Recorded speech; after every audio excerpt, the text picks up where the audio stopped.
Namaskaram to all viewers of Jyotirmarg. Dear viewers, the last episode of our rendering ended with the Pandava and Kaurava princes displaying their skill and proficiency in front of a huge gathering, and the entry of a youth who was the personification of royalty and divinity with extraordinary physical attributes like he was born with kavach or armor and karna kundala or ornaments of the ear, and these were not detachable from his body.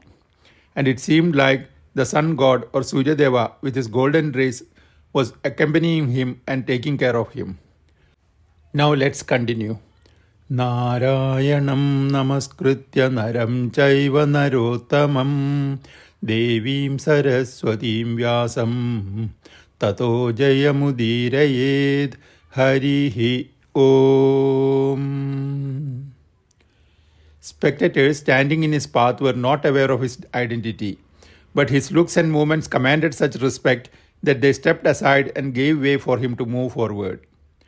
That was Karna, Suryaputra Karna, the firstborn son of Kunti. Like the 5 Pandava princes, he also had a divine origin.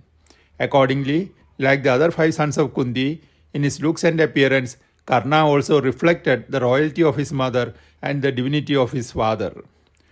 Reaching the center stage, that mighty armed warrior with a quick glance did an evaluation all around him and then in an indifferent manner bowed to Dronacharya and Krupacharya.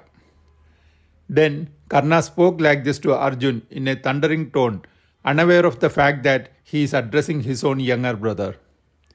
O Partha, you are truly skilled and valiant, but do not imagine even for a second that you are matchless. I shall now show in front of this multitude of spectators every feat of yours in a better manner. Now you watch and stay amazed. On listening to Karna's words, which resounded all over the gigantic stadium, all the spectators stood up with untold wonder and amazement. Then, with Guru Drona's permission, Karna repeated with perfection each and every act of Arjun's expertise as exhibited by Arjun a short while ago. When Karna was done with the display of his skill in Dhanurveda, equal to that of Arjun, Duryodhan came running and embraced Karna with untold delight and happiness. Duryodhan was now confident that there is someone who can stand against Arjun in his might and valor. So, with his heart full of thanks, Duryodhan addressed Karna like this: O strong and mighty warrior of valor, I welcome you to the Kuru kingdom. Having you here today is my fortune. Live with us and command us. This kingdom is yours to live, rule and command. Karna replied, Your words make me feel that it has already been accomplished. What I look forward now is a single combat with Arjun.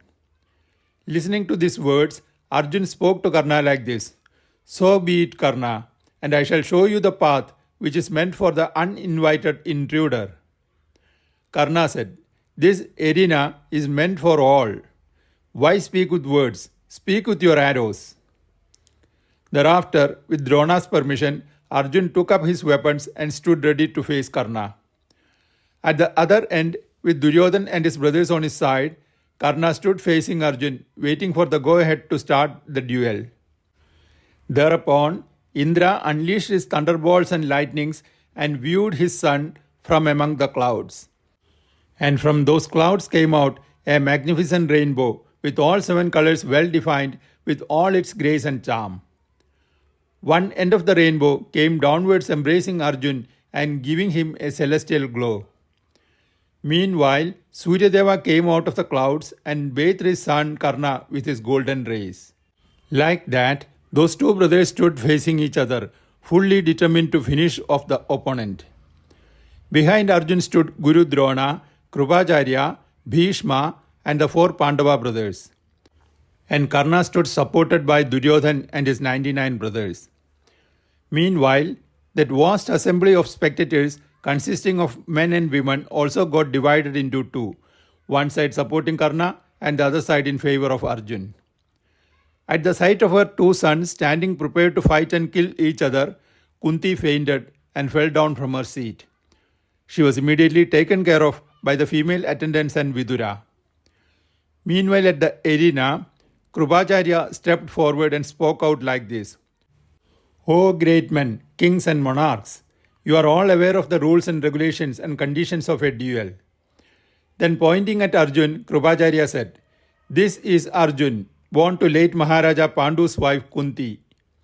Then addressing Karna, Krupacharya said, O mighty armed youth, this Kuru Prince Arjun will fight with you as per your demand and desire for this duel. Now you may also tell us about yourself and the names of your parents.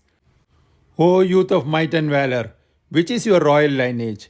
Who is your mother and who is your father? After getting answers to these questions, Arjun may fight with you or sometimes he may decide not to fight with you.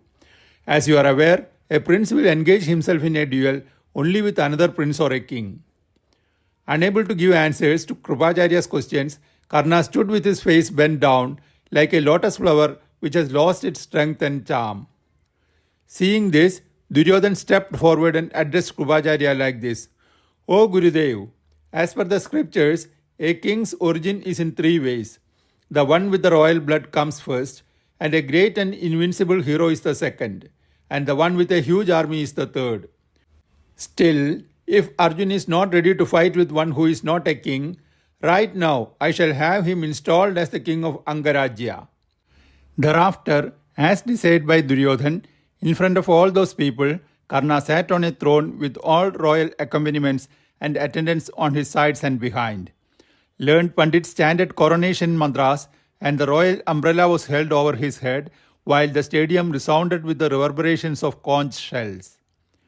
Thus, Suryaputra Karna was crowned as a sovereign ruler of the kingdom by name Anga, which was being ruled by the Kurus till then.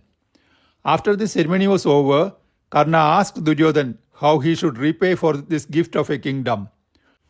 To this, Duryodhan replied, Only thing that I want is your friendship. And then Karna said, So shall it be. And then they smiled and embraced each other happily. Dear viewers, here ends this chapter of a rendering of Rishi Vedavyasa's timeless epic Mahabharata. Harihi Om.